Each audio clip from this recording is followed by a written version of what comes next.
What up? It's 929 WDUP, New London's home of timeless hip hop and R&B, and it absolutely warms my bleeping heart.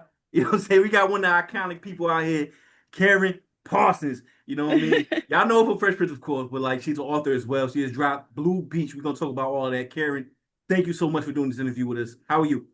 I'm great. Thank you for asking me. It's nice to be here with you. Yeah. Nah, likewise. And you right up the street, by the way. We just talk about that. I know. Without giving out your coordinates and everything like that, like what kind of brought you to this area? You know what I'm saying? Like you're originally from Santa Monica and you're on the East Coast now. Talk about Yeah, that. well, Santa Monica and then the Hollywood area and Mhm. then New York for a long time in New York. And then I was in New York with my family when lockdown happened, and we decided to do our lockdown out in Westport, Massachusetts. Mhm. We have family there. We spend time there a lot. And so we did lockdown there. And whenever we felt like we needed like a city fix, we would go to Providence. That was the closest we had I for that. love So Providence, we yo.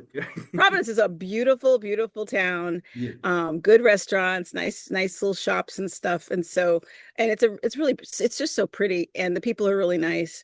And so we ended up going to Providence, and then when lockdown was over, like we just dip in and out of there. But when lockdown was over, we found ourselves because New York got really, I mean, like a lot of places, especially big cities, got weird after the pandemic. People Mhm. started getting really violent and kind of nasty and dirty, and New York, the Really? people were acting, Oh, yeah. they were doing that to Karen Parsons though over here in No, Liberty just City. in New York, people were Ellen? just it was just kind of Ellen. Oh, you said Ellen.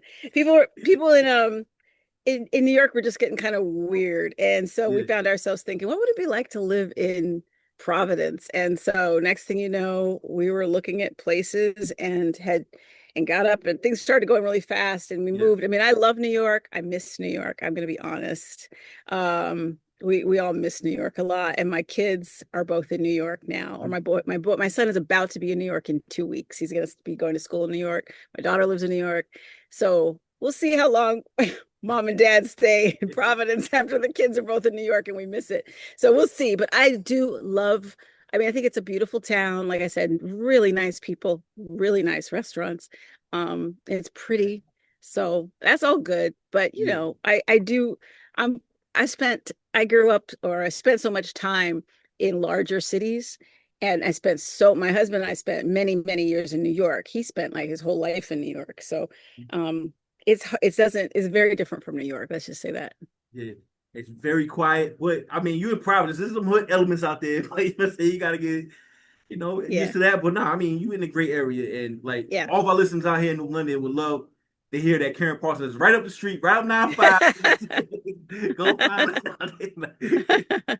But listen, let's talk about your book, Blue Beach. I'm a big audiobook person, and I'm not Oh, gonna lie, I'm on chapter 2 right now. I was getting through it, okay. but Okay. I love like where you're taking it. How it's like a black beach, and Hmm. wind up kind of getting commandeered, and the whole story. For our listeners Yeah. out there, kind of like give everybody the backstory of its inspiration of Blue Beach. Oh, well, thank you. I'm glad it's great to hear you're reading it, or Yeah. listening to it, reading it, same thing. Um, it takes place, just so you know, the book Blue Beach, for people who are listening, it takes place in 1929 on an all black beach in Southern California, in Santa Monica, California. This is a fictitious beach. However, it was inspired by the real Bruce's Beach in Manhattan Beach, California, that just a few years ago, a friend of mine told me about. I did not know about all that they went through. Bruce's Beach was a flourishing community, a beach in Manhattan Beach area around 1912, and the black community was loving it. People were showing up. It was good. Everything was great, and the city did not like that, and they basically took it away from them. They wrangled it from them, gave them a fraction of its value, and said, because we need to build a park on it. And so they got it out of their hands, but they didn't build a park on it. They just sat on it. They didn't do anything with it. They just wanted it out of their hands. They just didn't want them to have it. Stuff, all right. And yeah, and so many years later, I think it was probably around 20 years ago or 15 years ago now, um, the Bruce family ended up finally getting the beach back. But then, in a kind of unfortunate series of events, they ended up having to sell it again, which was really, really unfortunate because the thought of the value of that property to this day, if they had allowed it to stay in the family all the time, it's just you can't even imagine. Yeah. And so they were robbed of that. The community was robbed of it. And it got me to thinking when I heard about it, I was so intrigued because we think so much about um cafes and buses and schools and all of this segregation of all of these things, right? So many things, but for me, not the ocean. I just didn't think about. I grew up in Santa Monica, California. I grew up at the beach. Matter of fact, the stretch of beach that I spent my growing up on, turns out it was a black beach up until the 1960s. I found out while researching this. Have you heard of the inkwell on the over like here in Massachusetts? There's the inkwell. I think it's Massachusetts. Now, Yeah. I can't say I heard that, but I've heard Okay. like everything being commandeered, Black Yeah. Wall Street. You know what I'm saying? Like, Yeah, yes. yeah. There was a black beach called Inkwell. Actually, there was a Mhm. movie, I think Matty Rich made of it Mhm. years ago. But there also this one in Santa Monica that I used to play at was called the Inkwell as well. There's a plaque there. My mom never knew it. I never knew it. Um, that it had been that up until the 60s. But like I said, I found out in researching this, but it made me think a lot about what what it would be like. I mean, it's such a strange concept to me that, the ocean belongs to other people. You're not allowed in the ocean. That just is boggles the mind, right? So I was thinking, what would it be like to the courage, the bravery to open to say, I'm going to get this stretch of property and we are going to nourish it and bring people, even though we are receiving pushback from the rest of the community in the city, but we need a space for Black people. And we are going to be determined. They're so determined. They're going to do what they can to maintain this and, and stick it out and to see the community thriving. I wanted to see all that. I wanted to see what that looked like, what that struggle was like. And I wanted to bring some of what that struggle, some of what that might look like in a really dramatic sense, which is, Yes. where I bring in the murder stuff, kind of amp See, it up a little. we don't want ruin the book and everything. We over here with Well, Karyn Parsons. So it kind of leads to this. Sweet Blackberry, you've been doing it for like 20 plus years. yeah. Kind of talk about like, everything that went along with that. You put out books, films, and you continue to do things as well. You know what I'm saying? Yeah. Like untold Yes. Black stories and everything like that. Talk about that in depth. Yeah, exactly. That's what Sweet Blackberry's mission is, to bring little known stories of Black achievement to children. And we do that through books, through animated films. I visit schools around the country and I bring these films and books to kids and we talk about them. We do activities. There are so many stories out there that we just don't hear about. And I think for a long time I thought, oh, these stories, these are great stories that are being lost. And then it was very naive. Because there's a little bit of truth to that, but there's even more truth to these stories being buried, deliberately hidden, buried. And that's even more there's even more urgency to push to get these stories out so that people don't successfully bury these stories and Yeah. we don't know our history. And it's not just Black history, it's American history. This is Fact. history for everybody. Everybody should know about Bessie Coleman, the first Black female aviator. She's Black and Cherokee aviator. She had her pilot's license before Amelia Earhart. Inspiring story of a woman who everyone in America, they all told her, all the schools said, we won't teach you how to fly because you're a woman and because you're Mhm. Black. And so she ended up getting sponsorship and she took a boat to France. And there they taught her how to fly a plane. She came back a huge hero, but that's kind of perseverance and courage at such a time. I didn't even know that much about flight, right? And so she's like, not only is she knocking down all of these walls and barriers, she's taking on something that's relatively new. So it's very mysterious, but she was a daredevil. She was courageous. She's such an inspiring person. She was so young. And I think everyone should know about her, and there are so many people. Garrett Morgan, the inventor of the traffic signal, that's another story. Sweet Blackberry. We have a book and a film about Janet Collins, the first Black prima ballerina, who was a regular player at the Metropolitan Opera, the first Black regular performer, even before Marian Anderson was there. And she was asked by the Russian ballet, the Ballet Russe de Monte Carlo, to dance with them. They said that it's only 15. They said there's only one thing though, you have to do it in whiteface.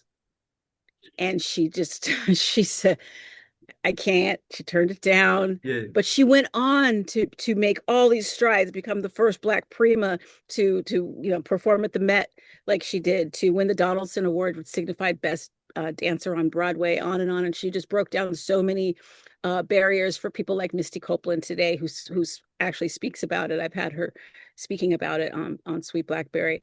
So there's just a lot. There's so many stories. There's so many more stories that I want to share with young people that are inspiring and empower them. And like I said, these are American stories that everybody should know. yeah.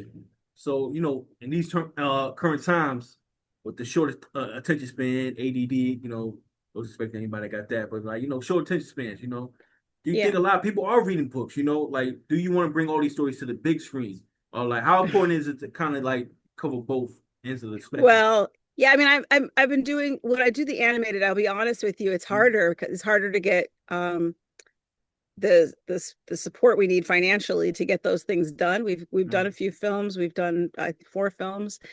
There's short animated films, and I'm happy to have done that, and I want to do more. And I'm going to do more, but that's always more challenging. And the books that I've written, which are historical fiction, I wrote a book called How High the Moon, takes place in the 1940s segregated, Jim Crow South. Yeah. Um, and I wrote a book called Clouds Over California, takes place in the 70s, and we deal with the Black Panthers and some stuff. And now Blue Beach, which takes place in 1929.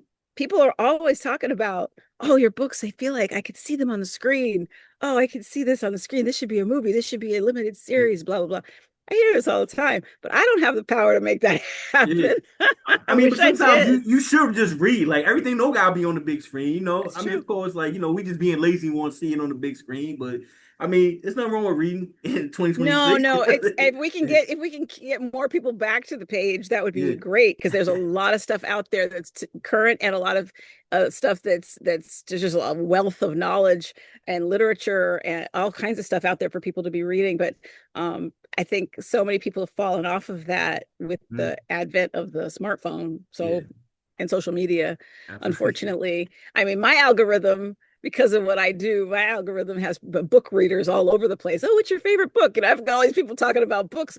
If I was just thinking my bubble was it, I'd be like, people are reading again. Hey, But I know they're not. how would things be in the 90s like that at the height of, what I mean, Fresh Prince if there was smartphones around? What would it look I like then? I'm so grateful that I was not there during the social media because it's like everything you do, everybody has. It's like it lasts forever, and I'm just grateful that I wasn't because I was, in my 20s. I don't need every picture that I took that's like lasts forever, like tattoos. No, thank I you. mean, but you'll still get it. Like you an icon. You know what I'm saying? You carry Parsons. Everybody like you're familiar everywhere. You know what I'm saying? You still get those flashing like, you know what I mean? Like, do you still get that? Where you currently are, over in Rhode Island, Providence, wherever you go. Not like people think. No, no, no. I mean, I think I encounter more people saying, you know who you look like? You ever see the show? What? Nah, no way. Yeah, I get more of Hell no. that. I get What? people talk. Yeah, they're just like right in front of me and they're like, you sound like her too. I'm like, well, wonder why. It gotta be over here because nobody expects you to be on this side of the map. Everybody probably expect you to be in Cali, I mean, LA, or something. Yeah, context is part of it, that's for sure. yeah, I'm yeah. I'm running around the streets, I have no makeup on, I look like hell, and it's 35 years later, so people are like, you look resemble her, but I'm definitely not. When I did Hilary, man, not only was I so much younger, but they like kabuki makeuped me, like they Yeah. put like a whole thing and the whole clothes and the whoo, so it was a whole number. Hey, but like you are aware, like you kind of like the Mount Rushmore, like '90s fine, like my whole like age group out here, like yo, I love like that. you are in the Mount Rushmore. Matter of fact, speaking of Fresh Prince, like Ashley too, Tatiana Ali, you guys are on you know what I mean the elite. Have you Oh, ever you are discussed that amongst sweet. each other? Like you know what I'm saying? I was like, yeah, we got these guys in the chokehold out here, especially Yeah, like that's what we talk about. That's what we talk about, not all the definitely. time. I'm talking, y'all had to talk about it, please. What? Y'all never talk about that like in '98, whatever. Like yo, No, not to mention the fact that Tatiana was, how old was she? She was a kid. Yeah, you're right. I'm thinking through the lens of like my age. I was like, Yeah, yeah. Right, right, right. No, and I can tell you, as somebody who was older, she was a kid. yeah. Just slow down. But the transition from being, an actor, actress, act into being a literary, Yeah. how long did that transition take for you, and when did you get comfortable with it? Well, oh, that's the last part of it. It's a Yeah, good, how did I get comfortable with it? It's a whole different yeah. question. I wanted to write right after the show was over, after Fresh Prince was over, shortly afterward, a friend of mine um pushed me to take a writing course. There was a teacher that she knew of at a city college in Santa Monica, and she was like, "Oh, you have to take classes with him. He's so amazing, blah blah blah. Really, go take a class with him." And I said, and I hadn't said I wanted to write or anything. I don't know where it came from in her. So I said, okay, I'll go do it. And I went and I took his class and fell in love with it. I loved the exercises he gave us. I loved the challenge of it. I love the things he made us read. And for me, a lot of it was like it kind of reignited that storytelling and character work that I did when I started acting way back when. Suddenly I was going to like cafes like I did when I was acting and studying people and making notes. I used to try to bring it into my scenes and for my character. And now I found myself doing that and trying to bring it into my writing. And it just ignited that excitement all over again of the complexity of characters and this kind of work and all the different characters, not just my one character. And so I got really excited about it. And I wrote and I would write all day, all the time. But then um, I ended up starting a family and writing became very difficult. Finding time to do it became very difficult. And I hated saying all the time, I don't have any time to write. I don't have any time to write. I couldn't stand hearing myself say it. So I just got quiet and wouldn't say that anymore. Didn't talk about it. Didn't tell a lot of people I wanted to write. My husband knew. And then years later, I bumped into a friend of mine who had known me back when I used to write all the time. And he had become a literary agent. And he was like, he saw what I was doing with Sweet Blackberry, and he knew I was writing those stories, but I wasn't writing them as books yet. I was just doing animated films. And he said, I think it's time you wrote a book. You wrote a novel. And I was like, a novel? What? When I was writing, all I was writing was like short story fiction. So a novel just seemed like some massive undertaking. But I took it on. I pitched him a couple ideas. He really liked one a lot. And I started working on it. And every few months he would tap me and say, how's the book coming? How's the book coming? And then he just finally took it out of my hands and said, I'm going to take it out now to publishers. Mm. And he did. And it was a really nice reception, and it's been good, knock on wood since. Yeah, we over here with Karyn Parsons. I've seen like Obama actually like reading the kids like one of your books. Talk about how that felt. Well, that was pretty cool. Yeah, of course. Whoa. Yeah, that's one of those. I A friend of mine texted me, and she just was not making sense. She was so out of her mind excited. She was sending me a picture of Obama with the book and making this nonsensical text, and I was like, "What? No, that's not. I mean, I started thinking it was AI. I was like, well, it's my You can't book, trust but nothing now. yeah, I was like, but it can't be him. Like, how is he reading my book? It doesn't make sense. So that was, of course, getting to it and realizing this is real, this happened, was one of those ultimate moments that goes down as one of my top five, maybe, moments. Yeah. That felt really special. I don't know who I would think of over him that I would want to read my book. No. I don't know where else you go. Like, absolutely. But like, yo, talk about like some of your work behind the camera. We Mm. got to see Hilary Banks. We got to see Ellen. We got to see the Major Payne, so much projects and everything like that. But let's talk about some of your work behind the scenes. Well, you're talking about like what, like writing, directing kind of thing, I like or are you production. talking I mean, okay, I like producing. yeah, And I've done also some and Lush Life. I watched the Lush pilot Life. today. Like how do you Uh, know about? Cause I like the writing on like you and her. the chemistry, I liked it. You know what I'm saying? Like Well, that I show, I just have to watched it. tell you, Yeah, thank you. That's good yeah. to hear. That show tested really high I when we believe did it. that show. We did it, and the pilot tested really high.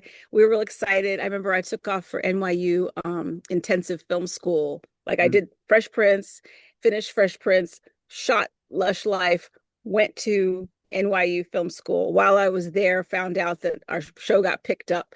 Came back from the summer to do the show. It was like boom, boom, boom. Came back to do the show, and we had shot 6 episodes when the head of the network left, mm, and everybody went, oh, everybody panicked, and they said yeah, that's not a good thing. When that happens, they usually cancel all the new comedies yeah.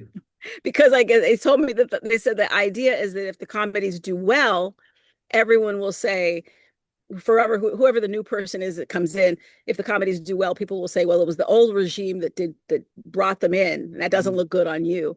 yeah. Or if they fail, they'll blame the new regime. Right. So therefore, they just get rid of them and start fresh. And sure enough, they canceled all the new comedies, And, and so we were out. But it was an amazing experience because I didn't just star in it with Lori Petty. I also co-wrote, co-produced it with Yvette Lee Bowser and Lori Petty. yeah. Yvette Lee Bowser, who was the creator of Living Single and so many other things, so done so much great work. We actually went to high school together. Oh wow, small world. I Yeah. can actually see you Oh, on Living Single too. Like, yo, your character go with the Living Single. Like, you know how you do the crossovers. Yeah, yes. Yeah. That would have been good. That would have that'd been be dope. good. But like at the height, you know, what I mean, the peak of Fresh Prince Bel-Air. Like, did you actually feel like the icon you currently are? You know what I'm saying? Because like we kind of like hold you guys up, the whole cast, to like iconic status. Did you feel that during that time? No. Oh. And I have to say thank you for saying that. It's really an honor to hold And I'm that not even saying that. place. I'm cutting you off right now. I'm not saying that just because you here. No, that's real. Like we love you. When I announced that Thank we about to you. have Karyn Parsons here, like all my social medias hit me up. You know what I mean? Everybody in my age group was like, how y'all get her? You the GOAT. You know what I'm saying? Like, yeah, you know what it is. I'm saying? So yeah, I think it was hard to, we were having a good time. yeah. I'm not joking. I know you see that all the time with us, but Mm-hmm. it's the truth. We were having so much fun. We were all crazy about each other, Mm-hmm. and we were having the best time. So you go to work and you're just having fun. And yes, on Friday nights we had a big audience and a big party. It was like a party. We had a DJ. DL Hughley was the warm up. He was warming up the audience. In Word? Yeah, between. that's crazy. We didn't know that. Yeah, in between, he was like the comedian that warmed up the audience. Yeah. We had DJs and great music, and people just stopped by. LL Cool J was there all the time. There were people that were coming through, Mm-hmm. um, TLC. They were like coming and just hanging around because it was like a party over there. People just liked to be there. The energy was good. People were always saying, "You don't know what you have here. This is amazing." And we were like, "Yeah, we do," but you don't know until you leave, like Yeah. what you really had.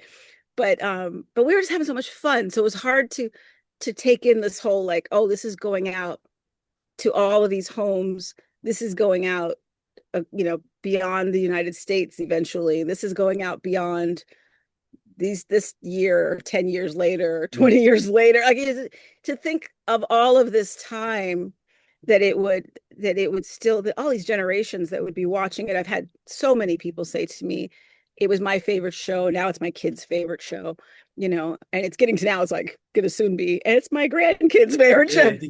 It's getting to It's be not going that. nowhere. It's like we in the 30, 20s, whatever, like it's gonna be crazy. Like, yo, it's timeless, you know what I'm saying? Like, even with like Yeah. shows like in the 90s, like my radio station right here, I don't know if you can see it, it might be a little blurry.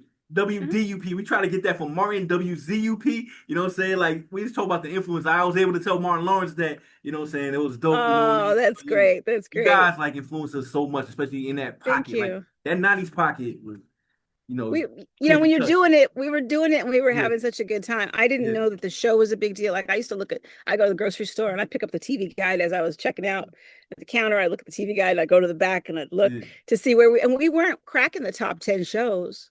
It We didn't feel like that. It felt like y'all guys were number one. I know there was like Friends and all these other white Yeah, shows and and stuff like that. The Cosby Show. Yeah. Okay. And then Yep. the Different World, which followed the Cosby Show. They were like number 1 and 2. And we weren't cracking that top 10 in the TV guide. I don't know about where we were cracking it, but Yeah. we weren't. So I was always like, oh, I thought life's nice, but we're not up there. Yeah. And then I have to say, it was really interesting. I think things got like I didn't feel anything until pretty much not even syndication, like when the show was over, which is we're talking about 6 years we did the show. Once the show ended is when I started having people come up and recognize me on the streets. Mm. That's when it really started to happen. And then it slowed for a while. And when I think when Alfonso Ribeiro did Dancing with the Stars and won, when he was on it as a Mm. contestant and won, there was this resurgence of the show. I time it with that. I think I'm right. I time it with that. I mean, I'm All of sure a you see sudden, it all was like, the. I'm sure you see all the like the numbers and everything like that, but it's just me living through that. I felt like you guys were top tier all along. always. Like you guys up there with Oh, Urkel family, you know what I mean? Family yes. Matters. Like you guys were like there. Of course, you saw the math. I mean, you was there, you lived it, so of Yeah, course, no, but that's you just the better. But yeah, experience. Like as far as how much it hit me or touched me, and it maybe things might, my husband always laughs because he's like, you just don't see when people recognize you. Like he's like, I'm behind you, so I see it. Like he's like, you're walking just kind of oblivious, and he's like, yeah. I get to see people go, as soon as you walk by. So it's not that it doesn't happen. Mhm. I don't see it much. I was living forever in the streets of New York, walking the streets of New York, and They just you walk right know, by you. That's a lot. I I don't mean, know what people aren't saying anything to me once in a while, and then people yeah, get over it. I mean, you see people. I've walked down the streets of New York. I passed Helen Mirren, and she's just walking. She's looking like the queen or something walking by. And I'm yeah, like, does anybody see that Helen Mirren is just walking down the side? But you see that in New York all the time. You see stuff like that, and people just keep walking. So I don't know. And I think yeah. it's that, like you said before, when it's out of context, like out of place. I'm not in Bel Air. I'm not in Beverly Hills. Mhm. If they saw me in some store in Chanel in Beverly Hills shopping, people might recognize me. Yeah, be on brand, but yeah, you just, Yes, yeah. that would be on brand. But like, I just want to talk about like your comedy chops, like like for you to actually like be the iconic character that you are and deliver those lines the way you did. Like, of course, you just read off a paper. You gotta be special to be able to deliver the way you are. I think you was the funniest character on, what I'm saying, Fresh Prince. And I'm not saying that Thank because you're you. here.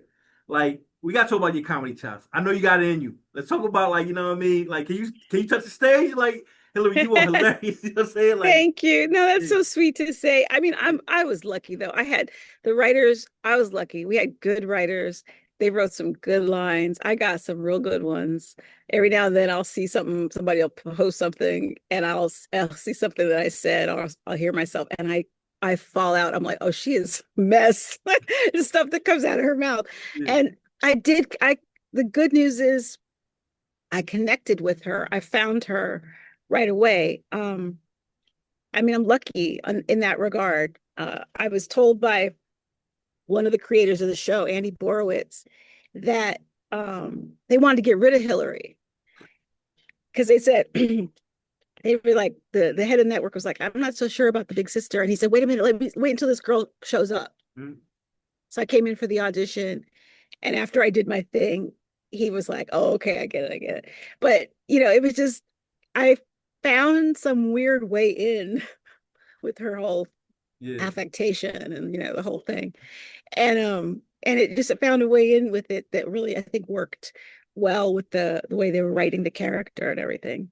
But I do see like a character arc because like when you first like in the first season or two seasons, the early part of the episodes, like you was kind of like Hillary's kind of stuck up, you know what I'm saying? But then Yeah. like all of a sudden like it kind of shifted to like Hillary's just like a free spirit, just like she in her own world, you know what I'm saying? She ditzy, you know Yeah. what I'm saying? Like as soon as you got that the meteorologist job, like you just it was different, you know what I Meteor. mean? Like, I love that you called her a meteorologist. That's so nice of you. throw a bomb on She that. All right, let's go. Yeah, I think I have more appreciation for her today than I did Yeah. then Mhm. because the younger generations now really appreciate her and her unbridled ambition, unapologetic demeanor. She walked in a room, she's like, I'm beautiful, I can't help it. And these young girls today are You like, lie? yes, Yeah. they're young, yes, they Yeah. love it. And at the time we think of it like, oh, she's shallow or she's or people would think she's shallow, or she's just very vain, or blah blah blah. Mm. And I was playing her from her reality.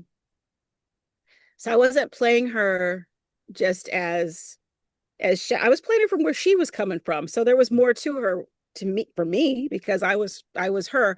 And what's beautiful is these young women today are like, they love and appreciate the arc you're talking about. She started off, she dropped out of college in the beginning, but as you see the whole show, she's making moves. Wow. Like she's, by the end of it, she has a talk show. I mean, On she's, TV, on billboards, yeah, anyway, you know what I yeah, she's just like making her way through. mean? And and she wasn't a bad person, Yeah, at all. So I love that they have like some of these celebrations where they'll have like Hilary themed events, and girls go, they have Hilary brunches Yeah. and stuff. And they show up like to network and stuff, but they're embracing this part of themselves that is like is beautiful, smart, has career goals and ambitions and things that they want to tackle, and they're unapologetic about it the way Hilary was, and I love that for them. I love that. Did you have a lot of say in that? Because, all right, when you first started, maybe not so much, but like, when you've been season two, season three, moving on, you know what I'm saying? Like, did you have a say so on where you want to take the character? We were very lucky from the very beginning. Andy and Susan Borowitz, who were the producers of the show, we would do our run through. The whole cast would do what's called a run through, where so we would do all the lines, hit all of our marks, and do it like a play. We go from every set, and the writers would follow us from set to set and watch the whole thing, and they'd have their scripts in their hand and make notes where things weren't funny or where things need to be changed. And we do the whole run through, and we'd sit down, and the first thing that they would say, Andy and Susan would turn to us, the cast, and say, "How did it feel to you?" First thing. So James Avery would be like, my daughter would not talk to me like that. Blah blah blah blah blah. He would say this, or Tatiana would say, I don't think I would go to Will to talk about wanting to kiss this boy. I think I would go to my sister or my mom first. We talk about it. They'd let you know. I'd say, too many Hilary walks in the room and is skin tight, this and that this week. Can we like cut a few of these out? you know, but we always were, they were always from the very beginning. And then even after the Borowitzes left the show, that was a tradition that carried on with every producer that came on. They always turned to us first and said, "How did you feel about that?" If there was anything that we didn't feel was right or rang true to our character, um, we were always tried to give it 100%, but some things we just weren't right. And we could say, this is not feel right. This wasn't true. Or like James Avery often was the real, he Phil. kept the integrity of the family by Mhm. saying, this is the Banks family, and this is how things are in this family. This wouldn't happen. This is he'd say sometimes, this is a Black family, and this Yeah. wouldn't go down. Whatever. James was really a protector of that, and they had full respect for it, and they made their notes and their changes. Man, I can say to this day, like, yo, when Will and Carl got locked up, we were driving in the Benz, whatever, and they came through, and you know what I mean, the first one they came through and was passing on the cops. That was crazy, you know what I'm saying? Now we'll wrap you up in so much litigation. Your kids going. Yeah. Yeah. But what will bring you back out to acting? I want to see you in a different role though. Like, could you see yourself being in like a gangster role, like you on the Power Universe, the 50 Cent Power, like you over here catching bodies? I really don't act so much anymore. Yeah. I am in a film right now that's Mhm. that's doing the festivals called The Projectionist. Is my husband directed it. It stars Wow. Bondi Curtis Hall and Casey Lemons, and I'm in that. And Vondi, I'm sure people know Vondi and Casey. Casey mostly directs. She directed Harriet and other stuff, but Yep. Vondi's been around, and he's an incredible actor. It's a really great film, and so I'm in that. But I'm in that because my husband Yeah. said, "I want you to play this part. I really want you to play this part." And so I did it. But generally, I'm not doing that dance anymore. It's just, I can't, something came my way, and it was easy and it worked. I could do it. But generally, I'm loving writing. I'm spending my time with that. I've found myself, a few things have come along where people who are asking me, would I audition for this or that, or be interested in this or that. And I have had deadlines and other things that I'm working on, so I couldn't do it. It didn't make sense for me to try.